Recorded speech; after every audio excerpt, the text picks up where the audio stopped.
नमस्कार, अमर उजाला.com देख रहे हैं आप। आपके साथ मैं हूं सुमित चौधरी। पूरी दुनिया के अंदर लगातार हड़कंप मचा हुआ है और वजह है डोनाल्ड ट्रंप।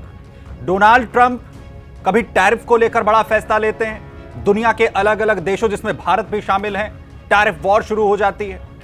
डोनाल्ड ट्रंप बड़ा फैसला लेते हैं, वेनेजुएला के राष्ट्रपति को वेनेजुएला से उठा लाते हैं। डोनाल्ड ट्रंप की जो सेना है वो कार्रवाई करती है एक शिप के ऊपर, जिसके बाद यह कहा जाता है कि यह शुरुआत हो चुकी है।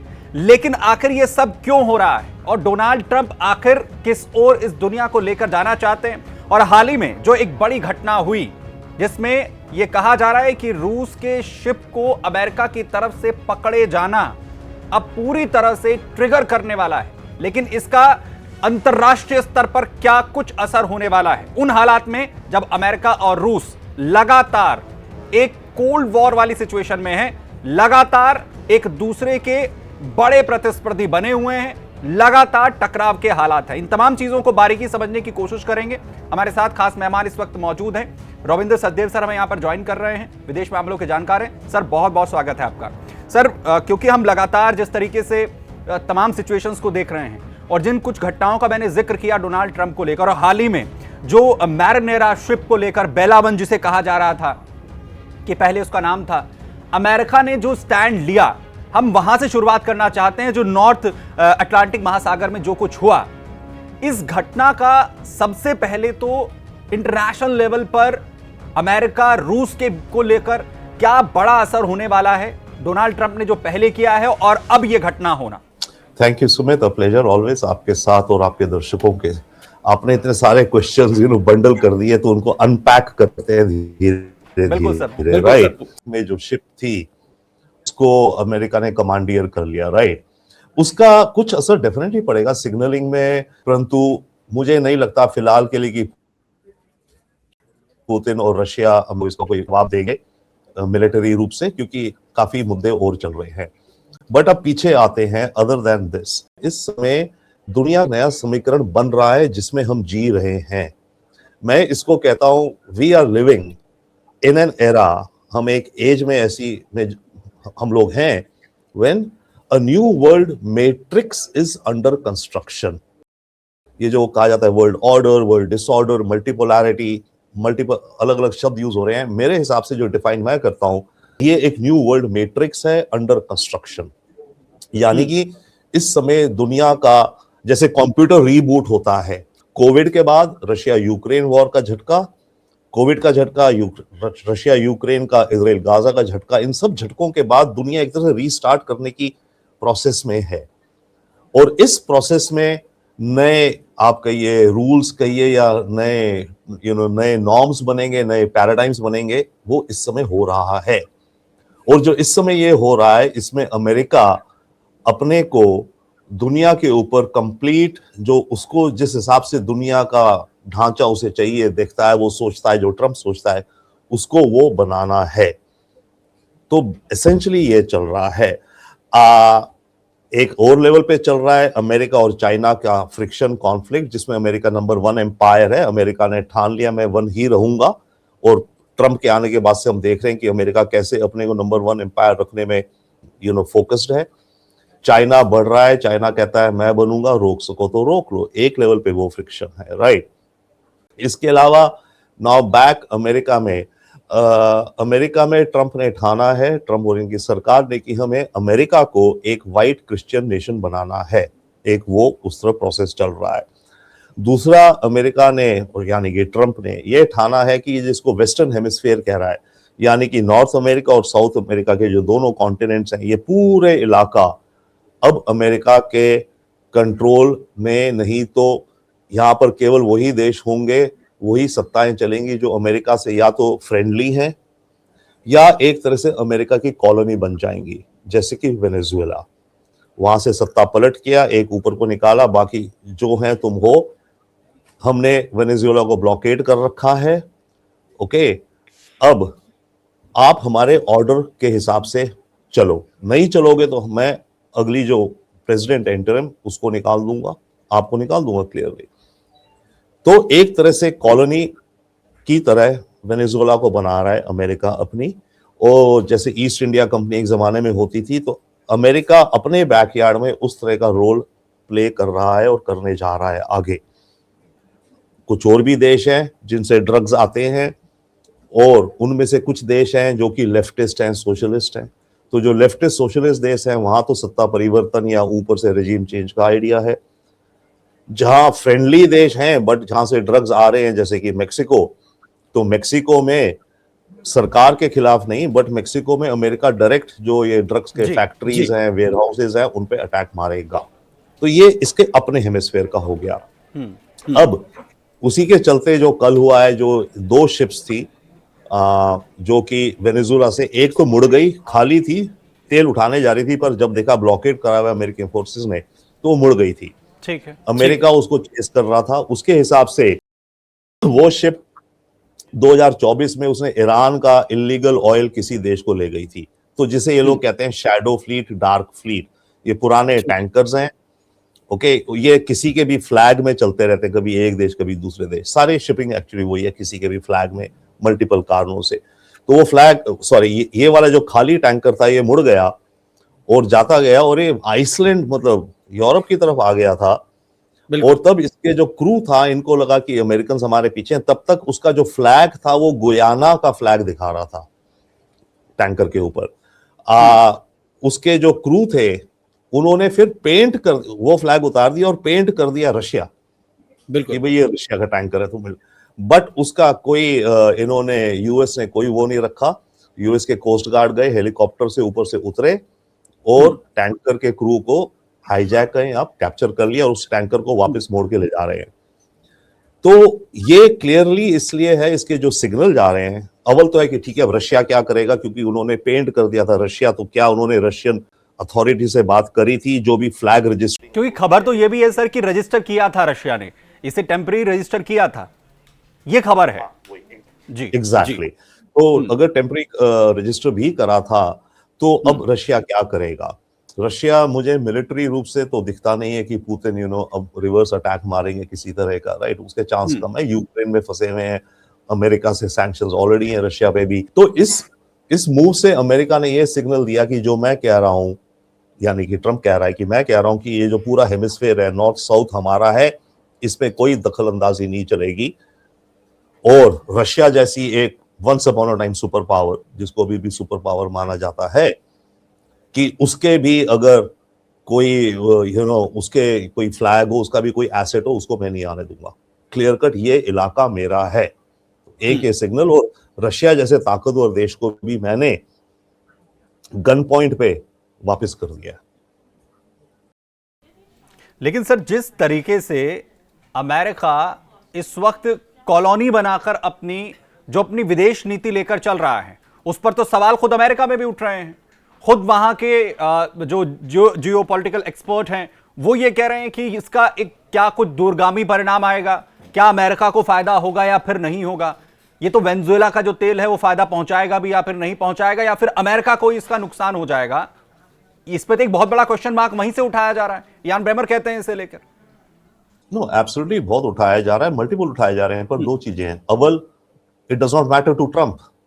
जो आवाज उठा रहे हैं या तो डेमोक्रेट्स हैं या जो भी अपोनेंट्स हैं, right? Opinion, sure enough geopolitical analyst वगैरह उठा रहे हैं, बट उससे ट्रंप को क्या फर्क पड़ रहा है? वो तो, बट हाँ, will come to it, right? फिलहाल ट्रंप को उसका कोई फर्क नहीं पड़ रहा, वो अपने हिसाब से एक्ट कर रहा है। हाँ, कांग्रेस के अंदर, हाँ, ट्रंप की अपनी पार्टी के भी कुछ लीडर्स इस पॉलिसी को अपोज कर रहे हैं, बट वंस अगेन वो भी बहुत ही कम मात्रा में। और इन एनी केस ट्रंप ने अपनी प्रेसिडेंशियल पावर्स इतनी बढ़ा ली हैं और कह रहा है मेरे पास इतनी पावर्स हैं कि उसे फिलहाल फर्क नहीं पड़ता इन वॉइसेस का। आगे जाके पड़ भी सकता है, बट यस, ये जो वॉइसेस हैं जो ये बात कह रही हैं, ये इसमें काफी हद तक मतलब रियलिटी भी है। वेनेजुएला अमेरिका के लिए वियतनाम भी बन सकता है। ओके, अमेरिका चाहता है वेनेजुएला को एक तरह का, मानिए 1960s का ईरान बना देना, यानी कि उसने, याद है, कू करवा के इलेक्टेड लीडर को हटवाया, शाह को बिठा दिया गद्दी पे और तेल डील करता रहा। तो अमेरिका चाहता है वेनेजुएला को ईरान मॉडल बनाना 1960s का। बट खतरा ये कि इन सब चक्रों में अमेरिका के लिए वेनेजुएला वियतनाम भी बन सकता है। ओके, तो बॉक डाउन हो सकता है, वो भी है। सेकेंडली यस, तेल को लेकर के बड़ी मेजर चीजें हैं। वेनेजुला पे जो फिलहाल तेल है, रिजर्व्स बहुत हैं, बट उस तेल को निकालने की, उसकी जो जितनी प्रोडक्शन है फिलहाल, वो बहुत पुरानी पाइपलाइंस हैं, बहुत पुरानी रिफाइनरीज हैं, जंग लग रहे हैं, ड्रिलिंग वेल्स क्रम्बल हो रहे हैं। तो उस सारे इंफ्रास्ट्रक्चर को वापस बनाना, उसमें अंदाजा है will take anyway from $60 billion से लेकर के $180 बिलियन का खर्च होगा, और 10 से 15 साल लगेंगे वेनेजुला के इंफ्रास्ट्रक्चर को ऐसा बना देना ऑयल इंडस्ट्री का कि वहां से अच्छी मात्रा में तेल निकले। ओके, अब ट्रंप क्या कर रहे हैं? बट यस, पोटेंशियल है भाई, वेनेजुला सबसे बड़ा तेल का रिजर्व है दुनिया का। इसको अपनी कॉलोनी बना करके अमेरिका तो टोटली एनर्जी सिक्योरिटी कहो क्या, कंट्रोल कर गया प्लैनेट की अपने लिए, राइट, और दुनिया के लिए भी। बट इसमें टाइम लगेगा। और दूसरी बात है कि अगर वेनेजुला का तेल दुनिया की मार्केट में आता है लीगल, अभी तक थोड़ा जा रहा था, करीब 1 million barrels a day, illegal ज्यादा चाइना को, कुछ क्यूबा को, कुछ इत्यादि। जो लीगल अगर आएगा तो प्राइसेस थोड़ी डाउन जाएंगी क्रूड ऑयल की। और ट्रंप ये चाहता है लॉन्ग टर्म में कि तेल की प्राइस $50 पे आ जाए, और वो इसलिए लॉन्ग टर्म में, पर जल्दी भी चाहता है क्योंकि नवंबर में इलेक्शंस हैं अमेरिका में, उनके हाउस ऑफ रिप्रेजेंटेटिव्स और सेनेट की, ट्रंप की नहीं है, प्रेसिडेंट की नहीं है, बट उनकी जो पार्लियामेंट है उनके मेंबर्स की इलेक्शन है। तो ट्रंप चाहता है कि उसके मेंबर्स, उसकी पार्टी की जो मेजॉरिटी है फिलहाल वो बनी रहे बल्कि बढ़े। तो इसलिए ट्रंप, और यहां इसने टैरिफ लगाए हुए हैं जिससे कि अमेरिका के अंदर महंगाई बढ़ रही है विदाउट डाउट, कुछ ना कुछ तो है।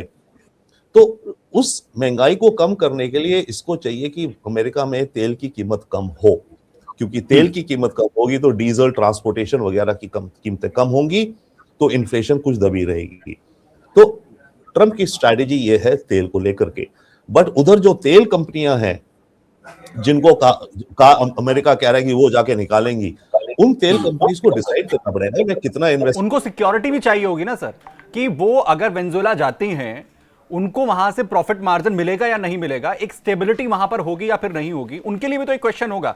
जो इन्वेस्टमेंट कंपनियां हैं उन्हें तो एक बहुत बड़ा वहां पर एक इनसिक्योरिटी दिखती है इन सिचुएशंस के बीच में। You are absolutely right, you are absolutely right. देखिए, ये जो ऑयल कंपनीज हैं, इनके शेयर होल्डर्स हैं, इनके इन्वेस्टर्स हैं, उनको डिविडेंड्स देने हैं। ओके, इनको मॉनेटरी डिविडेंड देना है, इनको डेमोक्रेसी डिविडेंड या जियोपॉलिटिकल डिविडेंड से कोई मतलब नहीं, राइट, जो ट्रंप खींचना चाह रहा है। तो उसके लिए ट्रंप ने क्या करा है, इसने अपने 2 मिनिस्टर्स को डेजिग्नेट करा है, जिसको सेक्रेटरी कहते हैं लोग, जो एक तो जो एनर्जी सेक्रेटरी है, और दूसरा एक इंटीरियर सेक्रेटरी है इनका, डग बर्मन, जिनके ऑयल इंडस्ट्री में अच्छे कॉन्टैक्ट्स हैं। उनको ट्रंप ने मतलब डेजिग्नेट करा है कि आप जाकर के ऑयल कंपनीज को परसुएड करो, इनकरेज करो, उन्हें समझाओ, जरूरत पड़े तो उनकी जरा वहां भी थोड़ी मरोड़ो, और उन्हें बोलो कि वो जाएं, कुछ इन्वेस्ट करें वहां पर। तो फिलहाल ये टसल भी चल रही है, यू आर एब्सोल्युटली राइट।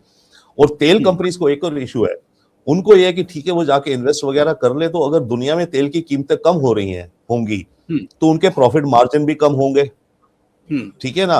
अब वो सोच रही है कि हम कितना इन्वेस्ट करें और हमारा कितना प्रॉफिट निकलेगा। तो इस समय वो तेल कंपनीज का प्रोसेस चल रहा है। सर, इसमें एक डाउट जो कंपनीज को होगा, क्योंकि मैं यान बेमर के बयान से ही उठा रहा हूं, क्योंकि आज हमने उनके जब बयान को देखा, उन्होंने कहा कि भारत, चीन और रशिया जैसा डेमोक्रेट जो है वो इस वक्त अमेरिका नहीं है। वहां हर 4 साल के बाद जो शासन है वो बदल जाता है। भारत की बात हो, चाइना की बात हो या फिर रूस की बात हो, वहां पर पुतिन है, वो लंबे वक्त से हैं। भारत के अंदर सत्ता जो है लंबे वक्त से एक ही प्रधानमंत्री हैं, प्रधानमंत्री नरेंद्र मोदी हैं, वहां शी जिनपिंग हैं। वो ये कह रहे हैं कि ये जो अब डोनाल्ड ट्रंप अप्लाई करने की कोशिश कर रहे हैं, और जो सिर्फ दबाव बनाकर वेनेजुएला को अपनी कॉलोनी बनाकर वहां पर तेल कंपनियों पर को वहां पर भेजने की कोशिश कर रही है, सिर्फ दबाव से नहीं होगा। जिस सिक्योरिटी का मैंने जिक्र किया, वो 4 साल के बाद या फिर ट्रंप के जाने के बाद वो फैसले बचेंगे या फिर नहीं बचेंगे। जो फैसले डोनाल्ड ट्रंप ले रहे हैं वो बदल जाएंगे या फिर नहीं बदल जाएंगे, ये सवाल तो है ही। और इससे पहले बराक ओबामा की तरफ से जो फैसले लिए गए, बाइडेन की तरफ से जो फैसले लिए गए, वो तो बदल दिए डोनाल्ड ट्रंप ने आते ही। वो तो पूरी सिचुएशंस बदल गई हैं। ये 3 साल के बाद या फिर डोनाल्ड ट्रंप के जाने के बाद नहीं होगा, इस बात की तो कोई गारंटी डोनाल्ड ट्रंप नहीं दे सकते हैं। नहीं दे सकते, पर आप एक बात समझिए ना, अभी 3 साल पड़े हैं सर, अभी 1 साल भी नहीं हुआ ट्रंप को। ओके, अगले 3 सालों में जो जो करेगा, ट्रेन कितने स्टेशन से जो निकल जाएगी, तो ट्रेन अब वापस दोबारा उस स्टेशन से नहीं चलेगी। एक सेइंग है अंग्रेजी में, you come to a fork in a road, right, कि आप जा रहे हैं, इनफैक्ट मैंने इसका मॉडल भी बनाया हुआ है, अभी मेरे पास नहीं है, कि आप इस सड़क पे जा रहे हैं, अब आप इधर गए या इधर गए, आप जब इधर चले गए तो इधर जाते जाएंगे ना, आप रिवर्स नहीं कर सकते। आप दोबारा सोचो कि हम 4 साल पहले का जो दुनिया थी उसी हालात में 2029 में दुनिया शुरू होगी अगर ट्रंप हार भी गया, नहीं, तब तक बहुत चेंजेस हो चुके होंगे, ऑलरेडी हो गए हैं। इंडिया के हिसाब से अब देखिए, इंडिया में हमने पिछले 1 साल में आई थिंक हमने जो एक्सपीरियंस किया है, हमारी फॉरेन पॉलिसी को बहुत बड़ा झटका और लेसन है। ठीक है, हम आई थिंक अब वो 1 साल पहले वाली हमारी फॉरेन पॉलिसी नहीं रहेगी regarding America. We should be honest, हम सीखे हैं, राइट।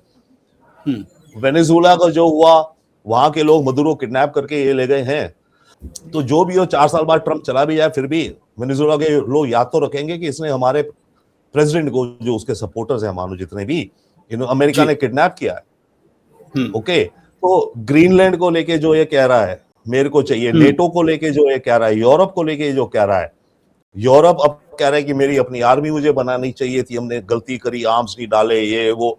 तो जब ये सारी चीजें अगले 3 साल और पड़े में और बढ़ती जाएंगी, तो जब ट्रंप की टर्म खत्म होगी और उसमें भी 50-50 है, अगला जो आएगा डेमोक्रेट भी आ सकता है, पर होने को तो JD Vance, Marco Rubio type भी आ सकते हैं। बिल्कुल, ठीक है, तो वो तो ट्रंप की पॉलिसी कंटिन्यू रखेगा। तो इवन अदर देन दैट, तो अगले 3 साल में, तभी मैं कह रहा हूं, इस समय जो दुनिया चल रही है, वी आर लिविंग, हम इस समय हैं in a new world matrix that is under construction. तो अगले 4 सालों में ये जो मैट्रिक्स बन रहा है, या मानिए कोई बिल्डिंग बन रही है, तो उसकी फाउंडेशंस कुछ हो गई, 1 फ्लोर लग गया है, बाकी 3 फ्लोर और बनने हैं, आधा कंस्ट्रक्शन है, वो खिड़कियां लगी, तो ये बिल्डिंग तो इतनी न्यू वर्ल्ड मैट्रिक्स तो बन रहा है, बन गया है, बन रहा है मतलब। तो आई डाउट इट कि 4 साल बाद क्या होगा, हमें अभी सोचना चाहिए, हमें तो अभी देखना चाहिए कि देखिए, अमेरिका एक रास्ते पे चल गया है इंटरनली ऑल्सो। ट्रंप ने जो फोर्सेस को एनकरेज करा है और जो रिप्रेजेंट करता है, वो विचार और वो विचारधारा काफी स्ट्रांग है भाई, तभी तो ये सत्ता जीत के आया था, राइट। तो वो रहेगी। तो अगली सरकार डेमोक्रेट की भी जो आएगी ना, बाय द वे, ओके ले लीजिए, डेमोक्रेट की सरकार भी आई, तो इसने जो इमिग्रेशन को लेके पॉलिसीज बनाई है, उसको तो रिवर्स नहीं करेगी। ठीक है ना, क्योंकि अमेरिका में था इलीगल इमिग्रेशन है, ये है वो है। हाँ, ये जिस ढंग से करवा रहा है नेशनल गार्ड और जो करा करके, उस तरह का नहीं करेगी, बट ओवरऑल इमिग्रेशन को लेके अगली डेमोक्रेट भी वही पॉलिसी फॉलो करेंगे। सर बिल्कुल सर, जो कुछ पॉइंट्स ऐसे हैं जो ये कहते हैं कि जिस एग्रेशन के साथ किया जा रहा है, ये अमेरिका जो सब पूरी दुनिया के जो देश हैं उनका अपने आप को कस्टोडियन बताता है, उसमें डोनाल्ड ट्रंप जब बेतहाशा अपने रक्षा बजट में बढ़ोतरी कर देते हैं, जब 500% टैक्स इंप्लीमेंटेशंस की बात की जाती हैं, जब वेनेजुएला जैसा एक्शन होता है, ये तमाम चीजें एक बड़ा क्वेश्चन मार्क खड़ा करती हैं कि आप कस्टोडियन से तमाम उन देशों को अपना कॉलोनियल बनाने की ओर बढ़ रहे हैं। जब आप रशिया को कहीं ना कहीं प्रोवोक करते हैं, वेनेजुएला जैसा एक्शन करते हैं, तब प्रोवोक करते हैं। आप जब टैक्स लगाते हैं, टैरिफ लगाते हैं, बैन कर देते हैं रशिया के ऊपर अलग अलग तरीके की चीजें, तब आप प्रोवोक करते हैं। तो आपको लगता है कि ये बहुत लंबा कोई विजन है और उसमें सक्सेसफुल हो सकते हैं डोनाल्ड ट्रंप या फिर अमेरिका? विजन तो लंबा है ट्रंप का और इसकी टीम का। इनके हिसाब से ये जो कर रहे हैं अभी फिलहाल, दुनिया को छोड़िए, अमेरिका के अंदर भी जो ये कर रहे हैं, ये कहते हैं कि ये एक रेवोल्यूशन है, और रियली एक रेवोल्यूशन है, अमेरिका के अंदर भी हो रहा है। जिस तरह से चेंज कर रहे हैं, जिस तेजी से ये चेंज कर रहे हैं, एग्रेशन छोड़िए, जिस तेजी, हर रोज 2 से 3 बड़े बड़े डिसीजंस, ये है वो है, ये है वो है। ये जब पावर में आया तो उस समय एक डॉक्यूमेंट का जिक्र होता था, आपको ध्यान होगा शायद, प्रोजेक्ट 2025। वो एक 920 पेज की मास्टर प्लान है, जो कि हेरिटेज फाउंडेशन, जो कि मतलब रिपब्लिकन का हार्डलाइन थिंक टैंक है, उसने बनाई थी 920 पेज की डॉक्यूमेंट कि भी 2025 में जो रिपब्लिकन प्रेसिडेंट आएगा, जो भी उन्होंने उस हिसाब से बनाई थी। पर फिर ट्रंप ही आया, वो ये चीजें कर सकता है, ये ऑर्डर इशू कर सकता है। उस डॉक्यूमेंट में सारी ड्राफ्ट ऑर्डर्स बने हुए हैं, कौन सा मेमो होना चाहिए, उसकी ड्राफ्ट लैंग्वेज है सबकी। तभी ये पावर में डे 1 से आप देखिए जितनी तेजी से ये डिसीजन एग्जीक्यूटिव ऑर्डर्स इशू कर रहा है। अमेरिका के अंदर डेमोक्रेट्स थक गए, उन्हें समझ नहीं आ रहा इसके किस एक्शन को एक करें, वहां दूसरा हो रहा है, तीसरा हो रहा है, चौथा हो रहा है। तो ये स्पीड है अलग काइंड की, राइट? स्पीड अमेरिका में कभी नहीं। नाउ एग्रेशन से जिस हिसाब से जा रहे हैं, डेफिनेटली यस। मैंने जो किताब लिखी है, आप जो देख रहे हैं ट्रम्पोटोपिया, मैंने उसमें कहा है कि इसका जो एटीट्यूड है अब is like a don father. एक गॉड फादर मूवी थी, बुक थी, राइट? तो ये जो जिस हिसाब से काम भी करता है अपने बिजनेस में भी और अपनी पॉलिटिक्स में भी, ये God father type. God father की क्वालिटीज क्या होती है कि उसके आसपास एक लॉयल सर्कल होता है, बिल्कुल ट्रस्ट करता है जिन्हें वो, ठीक है, और अपना बिजनेस जैसे भी चलाता है, अपने एनिमीज को दबाता है, और गॉड फादर है वो, डिसीजंस लेता है, राइट? माफिया के, तो नॉट सेइंग माफिया, बट तो मैंने अपनी बुक में कहा है ये इसका, और अमेरिका के अंदर फैसिनेशन भी है गॉड फादर कैरेक्टर से। रॉबिन हुड, जिसने गरीबों से जीत के अमीरों को दिया, ओके। बहुत अमेरिका में बहुत सारे ऐसे कैरेक्टर्स हैं इनकी हिस्ट्री में, रियल और इमेजिन, जो कि सरकार के खिलाफ काम करते हैं बट जनहित के लिए, ओके, कि सरकार तो ईविल है। तो इसने वो अपना एटीट्यूड पोजीशन बना के तभी तो ये सत्ता में आया कि आउटसाइडर हूं मैं, सरकार के खिलाफ, मैं कुछ क्राइम्स भी अगर करता हूं कोट अनकोट, तो सरकार मेरे पे झूठे लगा रही क्योंकि सरकार हमें रोकना चाहती है। तो ये उस एटीट्यूड से आता है। तो ही इज जो भी दिखा रहा है, he is exhibiting simple that he is a don father. And by the way, इसने भी खुद कहा, अभी जो वेनेजुएला के बाद या उससे पहले भी इन्होंने कहा है कि एक मॉनरो डॉक्ट्रिन है जो हम फॉलो करेंगे। मॉनरो डॉक्ट्रिन एक थी, एक इनके प्रेसिडेंट थे, आई थिंक 5वें और समथिंग, उसका ये कहना था कि ये जो साउथ अमेरिका का रीजन है, यूरोपियन पावर्स यहां ना आए, क्योंकि ये बात है 18th सेंचुरी 19th सेंचुरी की। इन्हें ये डर था कि ये यूरोपियन पावर्स आकर के यहाँ अपना बेस बनाएंगी, तो उसमें यह था कि डिस्करेज किया जाएगा यूरोपियन पावर्स को इधर आने में। अब इसने उसको अपग्रेड कर दिया है, और अब ये कहता है कि हमारी जो मॉनरो डॉक्ट्रिन है उसमें एक ट्रंप कोरोलरी ऐड हुई है कि जो अब हम देख रहे हैं कि कोई नहीं आ सकता। और ये खुद इसने अपनी स्पीच में कहा, दिस इज द डॉनरो डॉक्ट्रिन, ठीक है? वो मॉनरो था, इसने अपने नाम का पे करके डॉनरो डॉक्ट्रिन। तो जब ये डॉनरो डॉक्ट्रिन की बात करता है, मैंने एक किताब में साल पहले लिखा था, इसका जो वर्किंग स्टाइल अगर हम देखें, एनालाइज करें, जैसे करता है, जिसको रिवॉर्ड करता है, इसका तरीका जो है इज लाइक अ गॉडफादर, तो a don father, that's what we are seeing happening in the world now. एक सवाल जो सभी इसका जवाब जानना चाह रहे हैं, क्योंकि पूरी दुनिया में एक बेचैनी है सर।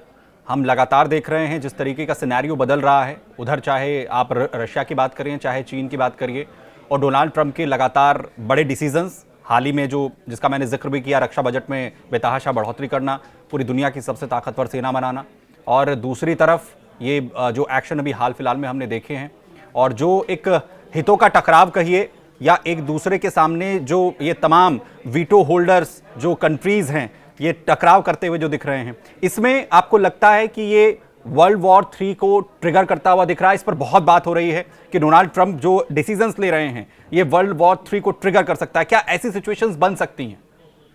देखिए, दो चीजें हैं। पहली बात, क्वेश्चन मेरा ये कि वर्ल्ड वॉर 3 का मायना क्या है? आप क्या सोचते हैं, मैं क्या सोचता हूं? जिनको क्यूरियोसिटी है कि वर्ल्ड वॉर 3 तो नहीं हो जाएगी, पर वर्ल्ड वॉर 3 हो जाएगी, क्या इमेजिन करते हैं आप, हम और आप, राइट?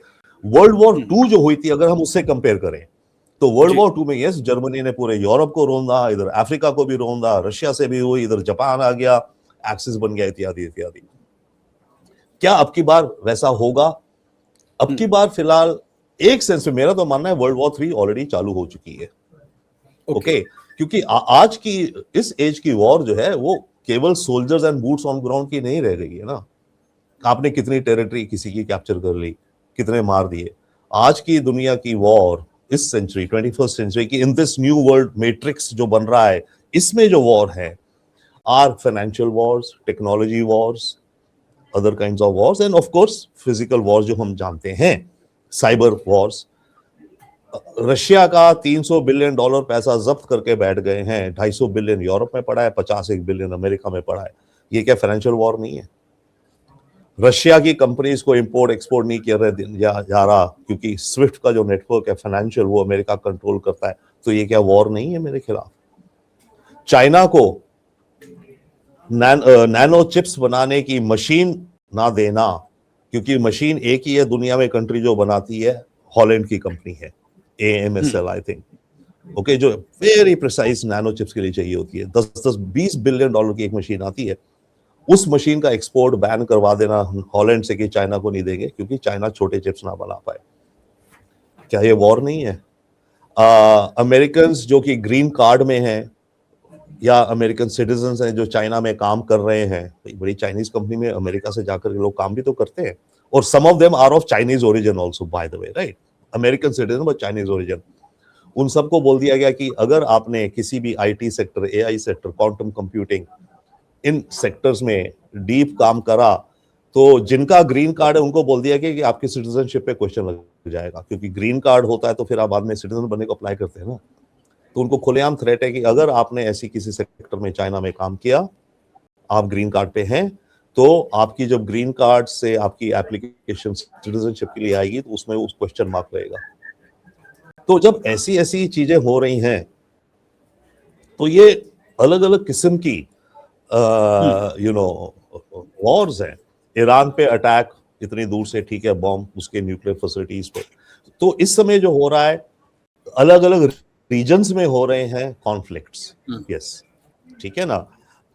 तो चांस ये है कि इसी तरह से कॉन्फ्लिक्ट्स बढ़ेंगे, एक अल्सर की तरह फैलेगा। ओके सर, बहुत शुक्रिया सर हमारे साथ यहाँ पर जुड़ने के लिए। आपका यहाँ विदेश मामलों के जानकार रुबिंद्र सचदेव सर हमारे साथ यहाँ पर जुड़े हुए थे, तो साफ तौर पर ये कह रहे हैं कि जो वर्ल्ड वॉर 3 के ट्रिगर होने की बात कही जा रही है, वर्ल्ड वॉर 3 पहले से ही शुरू हो चुका है। जो अलग अलग कॉन्फ्लिक्ट्स दिख रहे हैं, अलग अलग सेक्टर्स में जो सिचुएशंस दिख रही हैं, जिसमें तमाम जो बड़ी कंट्रीज हैं वो जो एक दूसरे के सामने इस वक्त हैं, और इसमें जो आग में घी का काम कर रहे हैं वो है डोनाल्ड ट्रंप, जो हाल ही में उनके कुछ डिसीजंस हैं, और दूसरी तरफ जो सैंक्शंस उनकी तरफ से लिए गए हैं, जो फैसले लिए गए हैं, ये और भी मुश्किलें बढ़ाते हुए नजर आ रहे हैं, जिसे लेकर पूरी दुनिया में इस वक्त जो चिंता है वो लगातार यहां पर बनी हुई है। सर बहुत शुक्रिया हमारे साथ जुड़ने के लिए। ऐसी तमाम खबरों के लिए आप बने रहिए अमर उजाला के साथ। बहुत शुक्रिया, धन्यवाद। अगर आप ये वीडियो YouTube पर देख रहे हैं तो हमारे चैनल को सब्सक्राइब कर बेल आइकन दबाएं, और Facebook पर देख रहे हैं तो हमारे पेज को लाइक करें।